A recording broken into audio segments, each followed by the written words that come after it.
আসল খবর কার কাছে বোঝা মুশকিল, কে কার থেকে কি কারণে টাকা নিচ্ছে বোঝা মুশকিল।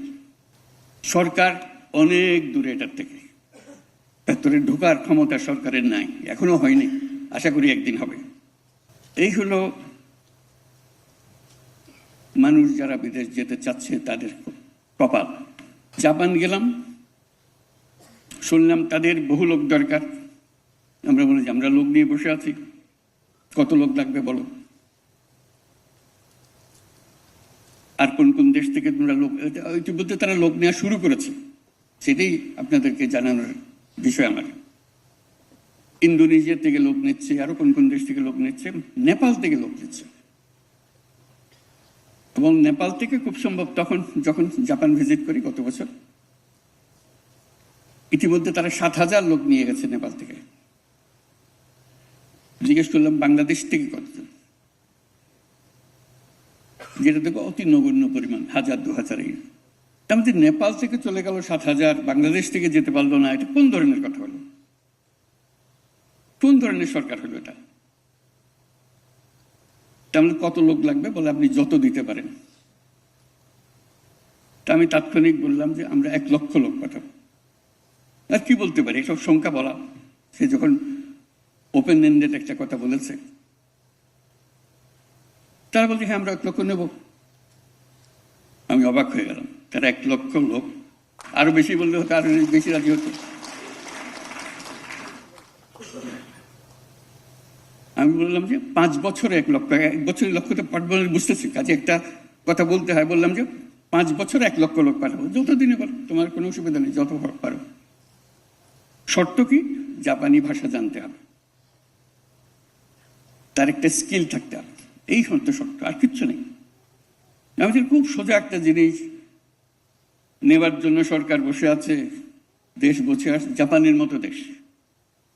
চিন্তা করেন কেউ যদি জাপান যায়, 5 বছর 2 বছর কাটিয়ে আসে, তার ভাগ্য কিরকম খুলে যাবে। আর ফিরে আসবেই বা কেন? বল যারা এসছে তারা এখানে থেকে যায়, তাদেরকে জাপান ফেরত যেতে দেয় না, তার লোক দরকার। তাহলে আরো মজার কথা, এরকম লক্ষ লক্ষ লোক দরকার। আর আমাদের লোক কাজকর্মহীন অবস্থায় আছে। কত বড় একটা সুযোগ আমাদের। বোঝালো জাপানের বহু শহরে বাস সার্ভিস, ট্যাক্সি সার্ভিস সব বন্ধ হয়ে গেছে। কারণ কি? ড্রাইভার নাই। বলছে যত ড্রাইভার পারো পাঠাও, আমাদের শহরগুলো চালু করতে হবে। আবার মাইলের পর মাইল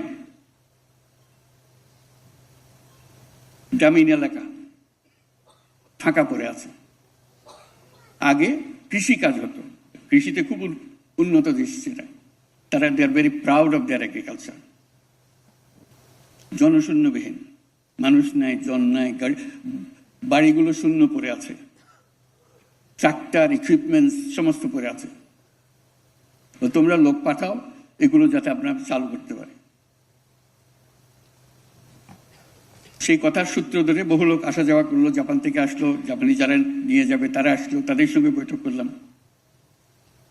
তার মধ্যে একজন বললো যে আমার কারখানা এখন বন্ধ হওয়ার উপক্রম, আমার 5,000 শ্রমিক কাজ করে আমার এখানে, তার অর্ধেকেরও বেশি এখন 70 বছর পার হয়ে গেছে, আমি আর বেশি দিন ধরে রাখতে পারবো না, তারা অনেক আগে রিটায়ার করার কথা। তাদেরকে আমি ধরে রাখছি, আমার কারণে আছে, কিন্তু 70 বছর পরে আর রাখা সম্ভব হবে না, আমার কারখানা বন্ধ করে দিতে হবে, আমার লোক দাও। এরকম বহু কারখানা ইতিমধ্যে বন্ধ হয়ে গেছে, লোক নাই। এক অদ্ভুত পরিস্থিতি। কাজে এই পরিস্থিতির মোকাবেলায় আমরা কত দূরে আছি, যেখানে পাওয়ার জন্য লোক আগ্রহ করে বসে আছে, আমরা পাচ্ছি না। কেন পাচ্ছি না? তার মধ্যে একটা বড় করুণ কাহিনী। সে করুণ কাহিনীর একজন সাক্ষী এখানে উপস্থিত আছে, লুৎফে। মিডল ইস্টে যাই, যে দেশে লোক পাঠাতে যাই, প্রথম কথা হলো তোমাদের কাগজপত্র সব জাল, নকল, বেজাল, ভুয়া। বাংলাদেশ বিখ্যাত হয়ে গেছে সারা দুনিয়া জুড়ে শুধু ভুয়া কাগজের জন্য। আমাকে ইউএইর মিনিস্টার বলতে আমি নিজে সাক্ষী, যে মহিলার সঙ্গে আমি আলাপ করলাম, সে বলল সে ডাক্তার। বেশভূষায় দেখলাম, কারণ তারা নিয়ে অনেক কথা উঠছে, বেশভূষায় দেখলাম কত গৃহকর্মী হতে পারে সে, ডাক্তার তো হবার কোনো কথা প্রশ্ন ওঠে না। কিন্তু তার দাবি হলো আমার কাগজপত্র আছে, ডাক্তারের সার্টিফিকেট আছে তার, এন্ড জেনুইন সার্টিফিকেট, এটা চেক করা হয়েছে, জেনুইন সার্টিফিকেট। বলতে আমরা কি করি এখন? অবশেষে তারা বাংলাদেশ থেকে লোক নেওয়া বন্ধ করলো। আপনাদের হয়তো মনে আছে, একেবারে টোটালি সিল, বাংলাদেশে কোনো লিখিত মানে সব কাগজ ভুয়া। এক জালিয়াত জাতি হিসেবে আমরা পরিচিত হয়ে গেছে।